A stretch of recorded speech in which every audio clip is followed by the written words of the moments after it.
وفي الحبايا يا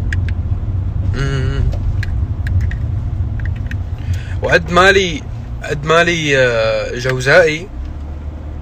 شلون بتصير السردة؟ يعني انت بتكون عم بتقلها مثلا انا اللي بقيت بالماضي عم عارك فيك عالفاضي، يعني بكل رومانسية. فجأة بتقلها منك كل شي ناقص ما زادت غير بلاد، عرفت؟ فجأة تغيب تتشفتر. لا كن بحق الآلهة بونجور فجأة بتشعل حرب بعيونه وفجأة الغلط مني بالغت. ايه بتكون عم بتقول هي العيون بشعل حرب لعيونها، فجأة بتقول الغلط مني بالغت فيك زياد، عرفت؟ بتنتر على خلقتها. ليش بتفكر انه يا شو كيوت